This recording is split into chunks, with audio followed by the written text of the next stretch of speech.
this will be pretty simple. I'm going to swap this over for optional front wheel drive and probably do the front suspension modification at the same time.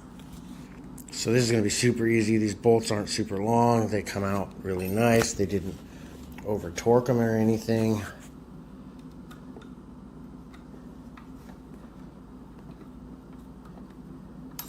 So yeah, okay, now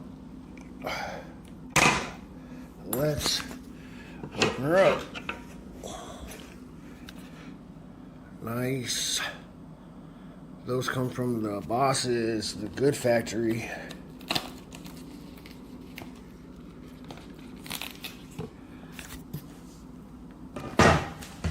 Okay, this is the power converter for the lights.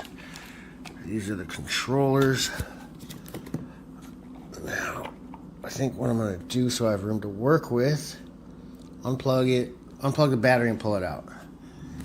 Now, everything in here is in here for a reason. So all these pieces, make sure you put them back. And if you're going to go messing around unplugging stuff, make sure that you know what you're doing or you videotape really well what's going on. What do we got here? 30 amp controllers. I thought they would be faster. So what I'm going to do is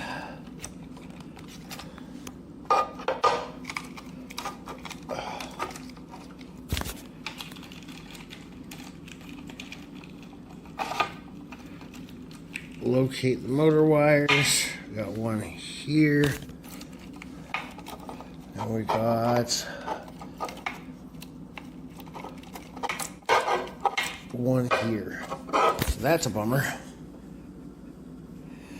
Is that what's going on? No, that's the motor wire there, and that's the motor wire down there. Okay, that's better. So now I'm going to swap some stuff around. Okay, so the controller furthest to the back looks as if it controls the rear motor. This plug, the white one comes unplugged and the yellow one comes unplugged. This, push down on it and it comes out. Now, we need to swap those over to the other side. Swap these from the rear motor to the other controller.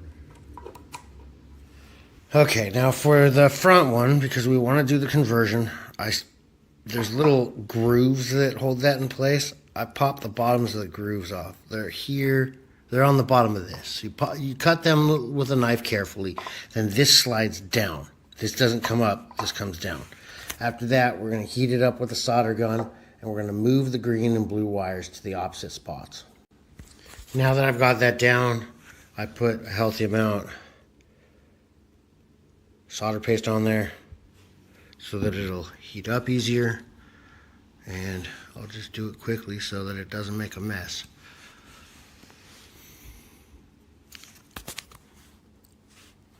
Then afterwards, what I'm going to have to do is swap the yellow and blue wires on this. That way it'll let the motor run the opposite direction. How I'm going to do that yet, haven't determined. Probably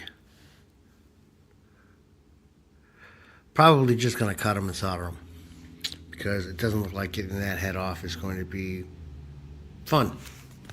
So, in case you messed up, the spacer right here, so that's the part where it makes you go in, makes it plug in a certain way. The one right here on this side is yellow. The next one started as green and blue. You can always refer to the other one. So now the green is going to go up top next to the yellow, and the blue is going to go here on top. The green is going to go here down below. All right, now these are thick wires. If you need, put a little extra solder on them. That one's connected. It's definitely not going to go in as far as it was, though, unless I bare it and strip it and cut them all out. So I'm not planning on doing that. So what I'm going to do is I'm going to heat up that prong a little bit, then put that directly on top of the prong, heat them until they stick together. Now definitely do this with alligator clips so you don't burn yourself. The first step and this step. Now I just cut the yellow and blue. Stuck some shrink wrap. They don't really get that hot. I'm going to add a little solder to both of them and then solder them together. All right, so that took about 10 minutes. That's cooled down. I added a tiny bit of solder. Make sure you didn't solder some point where the solder is touching other places, though, because if they touch, you'll have problems. So make sure you clean anything out if they did.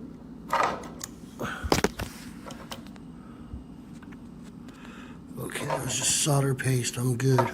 Things I didn't consider. This won't go back on after I twisted it the way I did. So a little electrical tape so that it doesn't touch metal to metal, and it's good. Plug it back in. Next, that. Okay, so folded it down. There's no bolt underneath this. So don't forget to pull the pin. We're gonna take these two bolts out and then that one underneath it. All right, getting this bolt is interesting. So I got the handlebars over the deck so they're not gonna break anything, I hope. And I think I'm gonna have to hold this down here and just use my foot, but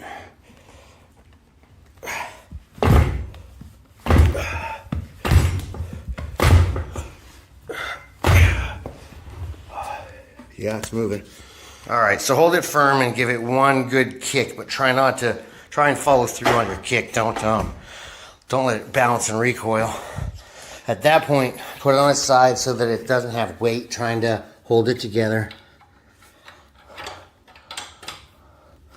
Then you can put it here, hold it here where my leg is, and you can get enough force to turn it over. Now, don't forget this one too. Otherwise, you're gonna have a bad day. All right, so now it's done. Luckily, I know they reinforced this at some point, so I know I'm not worried about it holding. And honestly, the suspension in this angle is 10 times more efficient than the other angle. So now, this is actually a suspension angle that is correctly angled to be awesome. And this one is awesome. I don't even really think I need to upgrade the suspension on these ones, but I'm gonna. And motors both spin same direction. And optional front wheel drive.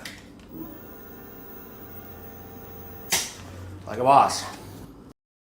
I can just run straight into them and I barely even notice it. I hear the questions all the time. Is it worth doing this? Should you do that? Are you sure it was designed that way? Well, I mean, I do have contracts as a designer and as a design engineer with the factory that made this scooter, so I think if anybody would know, I would. Now, this suspension done this way, the way I have it set up and the way I drive it, for the last 2 years, this is the second scooter I've done it with, and I don't have problems. But that's probably attributed to the fact that I have it set up for optional front wheel drive. Now, I have it set up for optional front wheel drive because during winter, if you're gonna ride in the snow or the ice or frost or whatever, it's pretty necessary to be able to have front wheel drive. Why? Well, that's a different topic.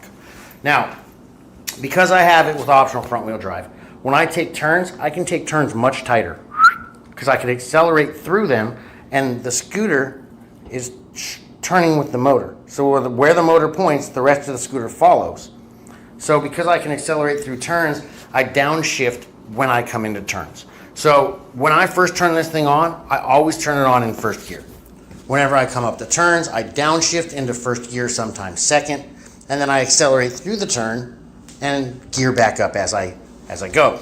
Now, if I put this in third gear and just went all the time, and I drove like most of you do, it would start probably having problems here eventually, or here. But luckily, I don't do that. So if you do this modification, it's highly recommended to drive it like I do. Otherwise, don't come to me later if you have problems, because I haven't tested it anyway but the way I drive. An optional front wheel drive is awesome. This thing is so cool that when I come over curbs, like smaller curbs in like the county like this, I can just run straight into them and I barely even notice it. When I drive off of curbs, the wheel will come down and meet the ground and it'll just be a little nice soft cushion. Oh, the reason why you don't want to just put it in third and drive, because it has so much force that you can see it start to lift up this joint right here as you're driving. So if you try and drive like that all the time, it'll definitely have a side effect that'll eventually occur. Now, you can always buy these from me modified for you, since most people don't want to do their own mods, but otherwise, I'm going to be doing video series with this mod, more mods to come. I have like 18 more of those in stock. This is the 60 volt.